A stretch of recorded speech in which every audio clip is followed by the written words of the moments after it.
Our entertainment guru, Alison Samuels of Newsweek, is here to give us the latest. Hey. Hey, how you doing? Great. All right. Well, we have another case of celebrity and possibly down the road a court case. Question mark. We're talking about rapper 50 Cent. He's got an 11-year-old son with his ex-girlfriend, Shanika Tompkins. They had been fighting over ownership of a house. Now, she lived in the house with the son, and the house burned down at the end of May. Right. Reporters asked Tompkins if she thought 50 set the fire. Here's her response. Yes, I think he would. He's upset. If he can't have me, he'd be like, no one can. He's upset. So he's you very guys are upset. fighting over the house right yes, now? we were in court. We're in litigation. We're fighting over the house. Just yes. to say again, what did he tell you? What was He his said threat? that he was going to have someone come kill me and watch what he does. And this is what he did. So he threatened you? Yes, and he has made no contact to even see how his son is doing. No contact. Now, 50 Cent said that he's happy no one was hurt in the fire. He is concerned with the welfare of his child. That's what he says. How do you think this is playing out, and could this really hurt him? Well, yes. I mean, it sounds, really, horrible. And given the fact that I think his sales dropped off from the last album, this certainly is not going to help his reputation. But the thing that's unfortunate for me on this is that having dealt with 50 so many times over the years, I always really liked him and always found him to be a really nice guy, totally opposite to his persona. But the disturbing part about this is that he would sort of go to court to fight to have the mother of his child thrown out. I know one of the things he was saying that it's his house and she was having men come over. And, I think that's such a male ego kind of thing. I'm like, well, you're not together with her anymore. So you broke up. Yeah, so why can't she have someone else come over? But I think that was his argument. But, for it to be his kid, I find it hard to believe that the man would set fire to a home with his child in it because that house burnt down to the ground. So the fact that no one was really hurt is amazing. And I find it hard to believe that he would do that to his own kid. That said, when feelings get involved, you never know what people will do. But I can't imagine this is going to help his reputation, no.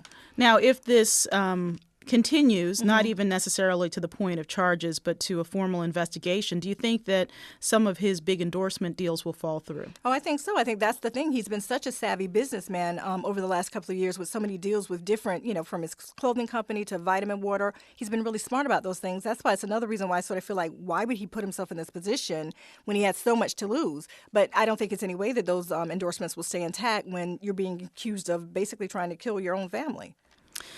Well, I want to move on to another intercouple rivalry, this one on a business level at least. Bob Johnson made his name and fortune by founding Black Entertainment Television, or BET, sold the company for millions to Viacom. And the woman who used to be his business partner and his wife is now making moves of her own. Sheila Johnson is a philanthropist, part owner of a WNBA team, and now she's produced a documentary.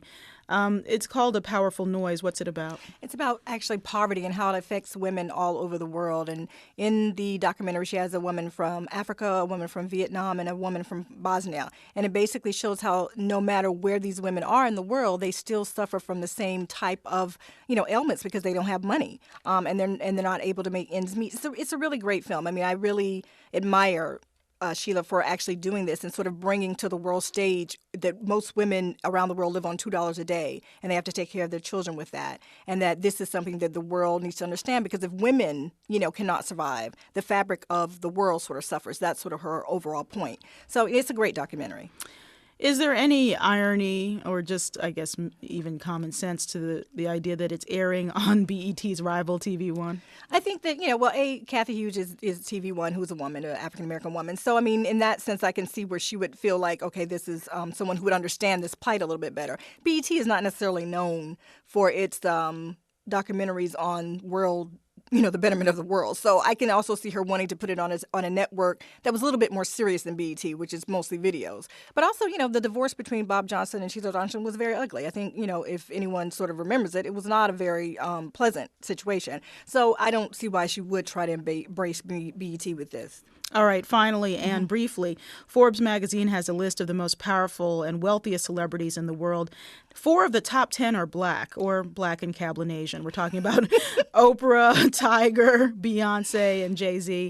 What do you think it says about Blackness that, they're all over this list? Well, I think it's great in many ways because it does show that we do have that power, we have that visibility, we have the ability to actually sell things and to invest and to be savvy in our investments. And I think that's what it shows. I think the fact that Jay-Z and Beyonce are on there, I think Oprah and Tiger we sort of expected, but I think Beyonce and Jay-Z being on there is really great because you see this power couple, two African Americans married to each other, being able to dominate, in their parts of the business. And I think that's something we haven't seen in a long time. So that's what I think that was a really great part of seeing that list. And it's always great to see you. Thank you. That was our entertainment contributor, Alison Samuels of Newsweek magazine, and she was right here at our NPR studios in Culver City, California.